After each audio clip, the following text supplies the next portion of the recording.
President Trump has escalated the trade war with China yet again. Just in this afternoon, United States officials, Treasury Secretary Scott Bessent announced that the U.S. had now imposed a 125% tariff on China. And this in just the last few days has escalated from Trump's original comment, which he said he's going to put a 34% tariff on China.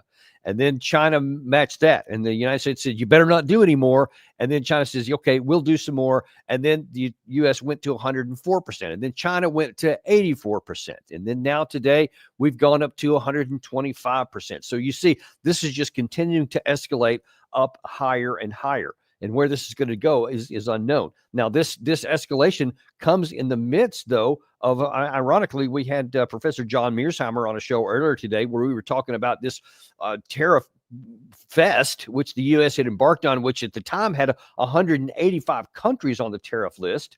And before we got off the air, that had already changed. And apparently the administration says, actually now we're going to put a 90-day pause on all the rest of those tariffs on everybody except China. We're going to continue to do that because they were disrespectful, I think is one of the phrases that was used. And how dare they retaliate? You had Scott Bessent, we're going to show you what he said here in a minute, where he said, look, I told people don't retaliate. And listen, we got to look at this is in the real world. This is not like some parent talking to a child where they can just tell you what to do and you have no choice but to do it. If you put a tariff on people, there's going to be some response. And the response was literally all over the map. So, some of them were literally just fawning and basically begging the United States not to do the tariffs. Vietnam was one of those. And then others were silent on it. You had people in the European Union saying, all right, what are we going to do? We're going to come back with something. We're not going to take this land down either. Their retaliation was less. It was, I think, 25% in some categories, 10% in others on top of that. That was not addressed, at least not in the comments that I saw today by the United States. They just singled out the Chinese. Now, earlier this morning, before this went into the last iteration, you had President Trump explaining why he was making some of these moves and what he expected to happen next. Only with China, but China was by far the biggest abuser in history, and others also. But somebody had to do it. They had to stop because it was not sustainable. Last year, China made $1 trillion off trade with the United States. That's not right. And now I've reversed it. It's for a short period of time, but we made $2 billion. We're making now $2 billion a day. And somebody had to do it. Roger actually said it. Charles Schwab was here a little while ago, one of the great financial people, and he said he's been waiting for 40 years for somebody to do what I did over the last month. And if you didn't do it, you wouldn't have a country. It wouldn't be sustainable. So I'm honored to have done it. And, look, nothing's over yet, but we have a tremendous amount of spirit from other countries, including China. China wants to make a deal. They just don't know how quite to go about it. It's one of those things they don't know how quite. They're proud people. And President Xi's a proud man. I know him very well. And they don't know quite how to go about it, but they'll figure it out. They're in the process of figuring it out, but they want to make a deal. President Trump has fired the head of the powerful National Security Agency and far-right activists. We'll see just, how eager they are to get a deal. I'm sure that they're eager and willing to, interested in getting this tariffs off the table, and they don't want to have to deal with this stuff. I have no doubts about that.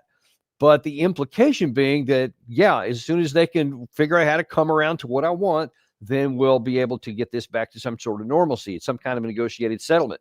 That remains to be seen, because while they are proud people, they are also, like Trump, not wanting to be bullied. And listen, you got to understand, China has a chip on its shoulder for a long time, and they're coming out of what they call the century of humiliation or something to that effect, where they have been upset about how things had been over the previous 100 years, and that they're now coming up out of that. And the last thing that they're going to want to do is to, at least without some kind of cost, to basically submit to what the United States wants, the leader of the West, and say, that we're going to curtail our economic situation and our circumstances to meet what's acceptable to the United States.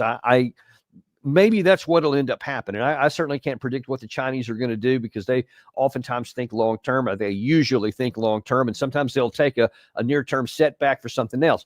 But I also know that there's a limit to Chinese patience. And listen, so far they've gone to 34% to match what the U.S. did the first time, and then they went to 84%, which didn't quite match the U.S. 105%. But now it remains to be seen, because this is literally hours old, that the U.S. went up to 125. So I doubt seriously that China's going to say we're going to do nothing in response to that. But listen, there's also some issues with the Chinese that make this more complicated than it may seem.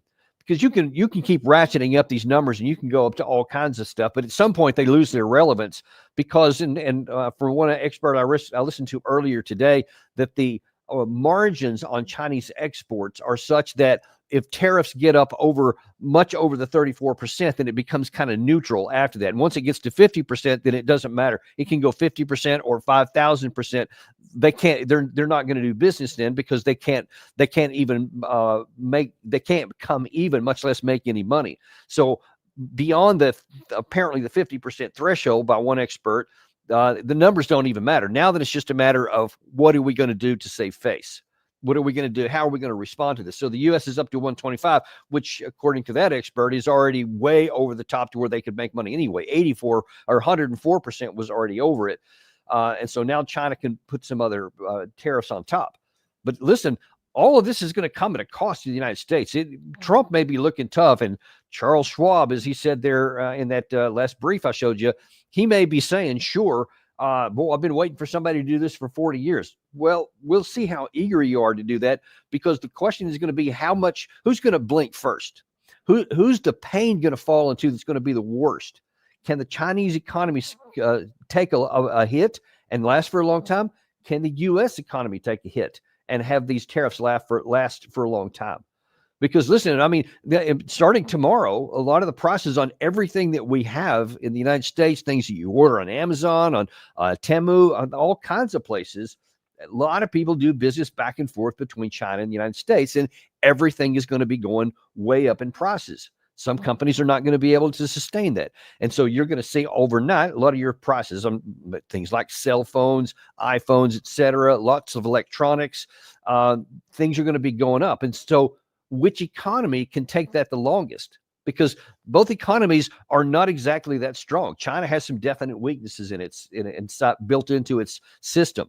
We have some weaknesses. There's already many of the experts are already saying, even before this started, that there's about a 60% chance that we're heading into a recession, or may already even be in the first levels of it. So can we take this hit here? Because Trump has paused the tariffs on everybody else, but this is the number one and number two economies in the world, and our bilateral trade is huge. So if you have both sides tariff in the other, and now then they can't get anything without paying this huge price, guess who pays that, folks? We do. The consumers always pay this. This is basically a tax that comes out of our pocket, because it's not coming out of Donald Trump's pocket. It's not coming out of Xi Jinping's pocket. It's coming out of the businesses that do business back and forth, and out of the consumers that buy those goods. And this is going to have, the longer this goes, it's going to cause problems for most. I think I've seen a lot of Chinese commentators accurately say there's not going to be a winner in this war. Now, maybe personally, it can be either Trump or Xi Jinping, depending on who blinks first, can claim some kind of victory. But the economies of both sides are going to suffer from this. And that's one thing everybody needs to understand. Don't be too quick to say, yeah, go get them, Trump. You show them Chinese, because it's going to start coming out of your pocketbook. And this thing could go for a long time. Trump only lasted these tariffs on a lot of these countries. Some of them didn't even go into effect yet. And now that from 185, it's down to 1. But it's funny, because Scott Bissett says that, we said if you retaliate, there's going to be a price. Well, we showed you, I think, earlier in our show today, that the European Union already said that they're going to put a 25% tariff on steel and some other products, and a 10% on some other things. So they've already announced theirs. Now, whether there's been some conversations and those are now off the table, and so are ours, that hasn't been reported yet. But they had gone that path too. But then this also gets into, how can you trust the United States? I mean, we said we were going to do these tariffs. And you remember when Trump first came in, there's going to be these 25% tariffs on Mexico and on Canada. And then they went away. And then they kind of came back again. And then they kind of went away again. And then now we talk these 185 tariffs over here. And then now Scott Bisson is saying that there are 75 countries that are now willing to talk to us. And in fact, instead of telling you what he said, let me let him say it for himself. Here's what Scott Bisson said a couple hours ago. The successful negotiating strategy that President Trump implemented a week ago today, it has brought more than 75 countries forward to negotiate. It took great courage for him to stay the course until this moment. And what we have ended up with here, as I told everyone a week ago, they're in this very spot, do not retaliate and you will be rewarded. So every country in the world who wants to come and negotiate, we are willing to hear you. We're going to go down to a 10% baseline tariff for them, and China will be raised to 125 due to their insistence on escalation. If you can pause it right there, Gary. So listen, that leaves some outstanding questions. So we said, if you don't retaliate, you're going to be okay. And we know for sure that China and the European Union did retaliate. But then he said there's 75 other countries had come to us and said they're willing to negotiate. I mean, first of all, did we even attempt to have a negotiation with these folks before? Did we even make any diplomatic and economic effort whatsoever to say, hey, we're thinking about putting these tariffs on, these reciprocal tariffs, unless we can come to some kind of negotiated settlement? And then can we work something out? Did we even attempt that? But it doesn't appear that we did. And in fact, now that you're talking about 75 countries, which, by the way, they did not define. We don't know who those 75 countries are, but that means that there was 110 that did not come in and say anything. So what about those countries? They didn't come, pleading and begging to negotiate something better. And what are these countries going to do? Even though you've said here 75 countries are going to negotiate, negotiations are talks. That's where you're going to enter the precedent. Nothing has been done yet. Nothing has been agreed to. You still have to get every single one of those countries to have to agree to something. Let me just ask this obvious question. Does the administration have 75 teams of people that are qualified that can go and have a bilateral negotiation with each of these people? And what if the other 110 come alongside? Where is the manpower, the qualified manpower, just the sheer numbers of human beings that know how to conduct negotiations? I doubt very seriously whether they've got 10 or 15. I don't know how they're going to conduct 75 simultaneously. I mean, is Scott Bisson going to do this? I mean, obviously you can't do that. That is an avalanche of capabilities and things that have to be done and decisions that have to be made and intricate back and forth offers, counter offers, et cetera, considerations. This is an enormous situation we've taken on. And I don't know practically how that's going to be done, but people need to be asking these questions of Scott Bisson. That's not a minor issue I just raised here. I didn't hear any reporters ask that question of how this is even going to be done. I mean, he said 90 days, but 90 days for 75 countries? I mean, that's kind of crazy, to have to try and do simultaneously, especially when you've been cutting State Department staff and really the staffs of every agency in the United States government. I mean, this would be a great time to have USAID on board at full strength because they have action officers and foreign area officers, et cetera, many of which have now been fired and they're no longer available. So I'm not sure where you're going to get the people to do this. And then you have the issue on any individual country. What if they don't want to agree to your deal? What if they want to try to something that's not as good as what you're hoping for? I mean, you see that in any kind of a situation, you're not going to get great negotiations. People want the tariff to be taken off. So they'll come and say, we're willing to talk. But getting them to actually pony up is something that matters, because understand this, that in every case that we're talking about there, a status quo existed prior to putting these tariffs on. President Trump said 185 countries were being unfair to us and were ripping us off, et cetera. So that means that whatever the status quo in every one of those cases were, Trump is claiming that it wasn't good for us, but that means that all the target countries in each side also were content with how things were working at that time. We're now going to require every one of those countries to renegotiate to something to their disadvantage. And for any country to do something to their disadvantage, there's got to be a quid pro quo. You've got to give something to get something. What you can't do is just tell everybody in the world, hey, y'all are all going to come together to me and you're all going to pay tribute. You're all going to agree to what I tell you, or there's going to be punishment, and think that that's going to work. It's not going to. And again, I don't even know how we're going to get to that point, but there's going to be some disappointed people if you think that all these nations are going to just eagerly come in and just hand over whatever's asked for. They're going to want something in return. That's what negotiations mean. That's what I'm saying when I say that there has to be 75 teams of people who are qualified, who have to know what they can and what they can't give away, because none of those folks are going to come in with just say a checkbook and say, what do you want? They're going to also come with a list of demands for what they want. So this is really a lot more messy than what it sounds like. And you saw Scott Bissett there talking about how this is a big victory and a great success and leadership and all that kind of stuff. But this has opened up a whole can of worms that I haven't heard anybody in the mainstream media even talking about yet. They're just looking at the gross number and the pause, et cetera, and they think somehow this is fine. So, and that's 75 plus then the 110 that we don't know about yet. And allegedly they were at disadvantage. So how's that going to go when they haven't even come to us and said they're willing to talk yet? So there's that to discuss as well. Then, of course, after he talked about that, Scott Bissett then went on to address the Chinese issue in a little bit more detail. Ed, go ahead. Secretary, thank you for doing this. Let me ask you 3 quick things, if I could, just for the sake of clarity, because the markets are open and they're wondering. First of all, Mexico and China, are they part of this 10% universal? Well, China, no, China. Mexico and Canada, are they part of the 10%? Yes. Okay. Second, given then that you have the rest of the world essentially calling it, it's not China, is this now just all about China? Well, it's about bad actors. And what we will see is some of the very early countries are China's neighbors. That we're going to see. I'm seeing Vietnam today. Japan's at the front of the queue. South Korea, India.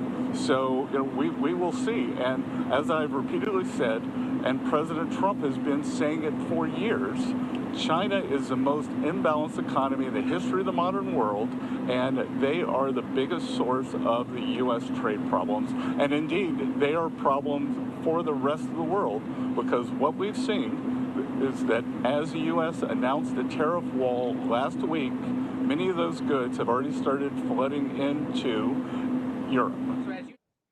So, yeah, you're right that a lot of those goods have started to flow into Europe. And that was a big problem even for Europe, because they were concerned that they might get hit with a lot of these cheap goods flooding into their markets, which could cause some problems for their businesses as well.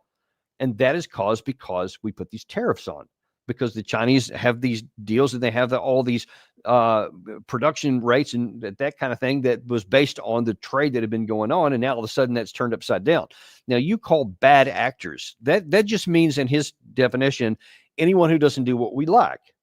And listen, we got to understand. We need to understand this. When we look at this trade imbalance, you just look at it on paper and you say, oh, that's terrible. Yeah, China's bad. We should fix that. Well, a lot of that is a lot of that is because American businesses have helped to facilitate it, because we don't want to do manufacturing in our country because it costs us more. So we're more than happy to have a lot of that manufacturing going on in China. Now, that's on paper or ostensibly one of the things President Trump wants to redress. That's fine. The concept is fine. I'm all for bringing more mechanization and industrialization and all kinds of production in the United States. That's a good thing. It is a national security issue, I think. And so I think there's validity with what he's trying to accomplish. But the way that we're going about trying to accomplish probably will undermine that and probably will make it worse, because you're also going to have to get American businesses to be willing to stop making more profit that they had been doing by having a lot of the stuff offshored onto Chinese production, by doing it at the much more expensive version in the U.S., which means their profits are going to be down. Ergo, they're not going to want to do it. So this is a very, very complicated issue, and there's no easy answers. And I think that there is room to be looking at ways, creative ways to correct this imbalance. But it's going to take time, and it's going to take a lot of hard work, and it's going to take a lot of willingness to give and take. And if we're not willing to give anything, and we only want to take, then we're going to have the situation we have right now. And you see, China is already, they went from whatever the tariff rate was up to 34% to match the first, and then they went 84% to come close to matching the 105. And who knows what they're going to do after this one. I think it's very unlikely that they're going to just say, all right, we're going to fold our tent, fold our hands, and then come and grovel before President Trump. I mean, that's what he wants, and I think that's the impression that he thinks that they're going to do. But based on some comments coming out of China here, if you could put that headline up that we had, this is what one of the senior officials in China has said. He said, if the U.S. insists on further escalating its economic and trade restrictions, China, has the firm will and abundant means to take necessary countermeasures and fight till the end.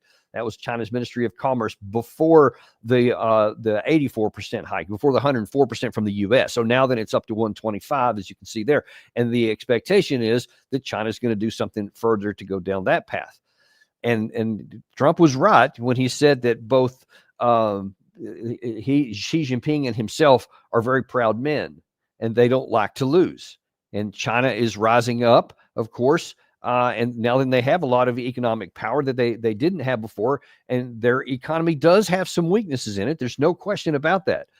But we're now in a situation to where the world is going to be watching to see who blinks. Now, Trump, from a certain perspective, already blinked on all these other ones because he had 185 countries. Now it's down to one. So instead of having these issues with the European Union, who obviously, we showed on our earlier show today how they had imposed 25% tariffs on steel, which is a big issue here. And we're selling here. That's one of the places we do have production. And they said they're ready for further countermeasures. Presumably, that wasn't part of the discussion today, but I'm guessing based on the fact they paused the rest of that stuff, that's also going to be paused. But then you get into the issue of trust again, because, even our allies have got to be saying, what in the world is going on with the United States? How can you make any long-term plans and investments if you're not sure if the whims are going to change and there's going to be new tariffs put on at any one time, or that the conditions are going to be changed, or that he says he's going down one path? And look, it was just yesterday that Trump said he was asked if there would be any extensions or delays in these tariffs. He said, no, there's not going to be any. There's not going to be any negotiations. We're not going to do this. This is the tariff. And then less than 24 hours later, there is a pause. There is a change. So again, this builds uncertainty around the world, both of our adversaries and of our allies. Where does the United States come down on this? This is more of a problem and a continuing problem that doesn't get enough understanding, because from the U.S. side, we look at it, we just like, yeah, that's what we said. So, okay, so we changed our mind, whatever. It's going to end up working out. And that's fine for you, because by and large, we're on the top side of this dynamic. But that isn't going to last forever. And these kinds of things keep chipping away at that advantage, because it lowers the issue of trust. Now, that is also a bigger issue when Scott Bissenthaler, just in the last part of that clip, said that, listen, these are bad actors and they're causing problems for the whole world. Well, they're not causing problems for the whole world. These kinds of things also, in addition to the trust issue, is part of what is bringing Russia and China closer and closer together. And allows them to have, they've had this, no holds barred friendship that they signed at the beginning of, just before actually the Russia-Ukraine war. They've continued to have summits and meetings between the leaders, and they say that there's no daylight, no space between them. They're continuing to help out there. Even though China didn't help directly in war, they certainly gave them a lot of moral support to the Russian side. They've been doing lots of trade and energy back and forth, and some other dual-use facilities, many of which probably did find their way into the Russian military system, things that they needed. These things just make them work closer and closer together. And you talk about, the whole world is pushing apart. No, it's not. In fact, this is making BRICS, the economic system, even more attractive, because Russia and China and in India and Brazil and now a lot of these new countries that are coming into, Turkey's coming into it, others are looking to come into it, because we don't want a situation to where even Western European countries or others in South America start to go, the Chinese and the Russians are a little bit more have a little bit more stability. What they say, they generally do.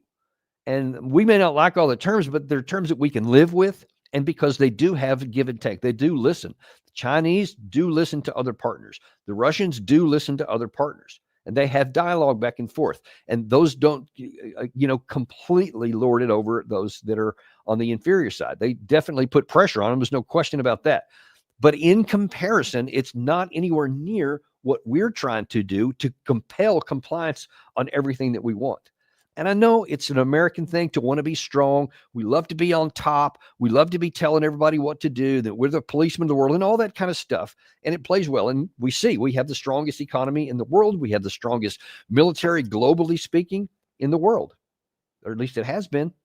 Now, that's changing, by the way, and I've mentioned that several times, but I don't want to divert into that. But the bottom line is extremely powerful, and obviously with our nuclear weapons and our economy, it's great, as long as we keep that economy straight and strong. If our economy starts to dip, and if our partners and economic partners, adversaries, allies, etc., start to feel like they can't trust the United States and that they don't want to trust their economies to something that's unstable, that they may drift over towards the BRICS because they may see that's where some stability lies, then our economy could suddenly have a real problem. And that we could suddenly not have the leverage that we have right now that allows the president to do what he's doing here.